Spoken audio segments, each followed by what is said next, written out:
ஒரு செய்தி வந்து சார், அதிமுக வந்து 5 பேர் தாவேக்காவுக்கு இழுக்க தொடர்ந்து முயற்சிகள் நடந்துருக்கான். இதுக்கு முன்பு வேற செங்கோட்டையன் அவர்கள் வேற ஒரு நிகழ்ச்சியில் பேச சொல்லியிருந்தாரு, 10 அதிமுக எம்எல்ஏக்கள் வந்து தாவேக்கா பக்கம் வர இருக்காங்க அப்படின்னு சொல்லியிருக்காரு. இது சாத்தியமா? இது நிச்சயமா.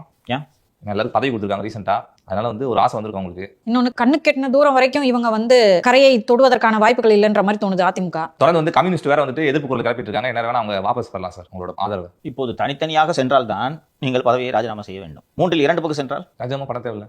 ஏற்கனவே பிரிந்தவர்களாகவே இருக்கிறார்கள் அல்லவா? சோ 3/2 பங்கு எண்ணிக்கையில் எம்எல்ஏக்கள் அந்த பக்கம் சென்றால் அமைச்சராகவும் வாய்ப்பு இருக்கிறது அல்லவா? குறைந்தபட்சம் அதிகாரத்தோடு இருக்கலாம் இல்லையா? அதிமுகவிலே தொடர்ந்தால் உங்களுக்கு என்ன எதிர்காலம்? கூடுதலாக ஒரு தகவலை சொல்கிறேன். அதிமுக பாஜக கூட்டணி முறிந்தது. இன்னும் அபிஷியலா எதுவும் வரலையே சார். வரும், அபிஷியலா வராது. எதுக்கு அபிஷியல் அனௌன்ஸ் பண்ணிட்டு என்ன தேர்தலா? எப்போது அறிவிப்பு வரும்? தேர்தல் நெருக்கத்திலேயே. உள்ளாட்சி தேர்தலின் போது அறிவிப்பு வரும். நாங்கள் அதிமுகவுடன் சேர்ந்து உள்ளாட்சி தேர்தலை சந்திக்க போவது இல்லை. ஆனா டிடிவி தினகரன் அவர்கள் வந்து அதிமுக வேற இல்ல, அமமுக வேற இல்ல, ரெண்டும் ஒண்ணுதான் அப்படின்னு சொல்லிட்டு பேசியிருக்காரு. எடப்பாடி பழனிசாமியின் துரோகத்தை எதிர்த்து தொடங்கப்பட்டதுதான் அமமுக என்று தேர்தல் சமயத்தில் எத்தனை கூட்டங்களில் பேசினார் டிடிவி தேர்தலுக்கு முன்பாக. இன்னைக்கு அப்படிப்பட்ட டிடிவி தினகரன் அவர் வேறு நாங்கள் வேறு அல்ல அப்படின்னு சொல்றாருன்னா என்ன ரீசன் சொல்லு? ஒண்ணு அதிமுக கைப்பற்றணும்னு நினைக்கிறாரு, அப்படி இல்லாட்டி பிஜேபி அவங்களோட இருக்குன்னு நினைச்சுக்கிட்டு அவரும் ஆதரவு கொடுக்கிறார். அவரு பிஜேபி இருக்கனாலதான் அவருக்கா நான் நினைச்சிருந்தேன். இப்ப அவங்களும் வெளியே போனதுக்கு அப்புறம் அவர் எதுக்கு இருக்காருன்னு எனக்கு தெரியல சார். சசிகலாவை உள்ளே விடக்கூடாது.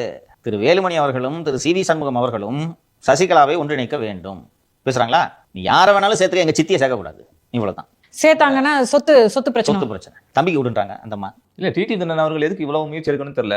சொந்த கட்சிக்காரவே எடப்பாடி பழனிசாமி சேர்த்துக்க மாட்டாரு, எதுக்கு சின்ன அவர்களை சேர்க்க போறாரு தெரியல. எப்படி வேணாலும் மாறும். இன்னைக்கு எடப்பாடி ஸ்ட்ராங்கா இருக்கிற மாதிரி இருக்கிறாரு. இப்ப கூட்டணி இல்லைன்னு ஆயிடுச்சுன்னா எடப்பாடி கிட்ட என்ன ஸ்ட்ரென்த் இருக்கு?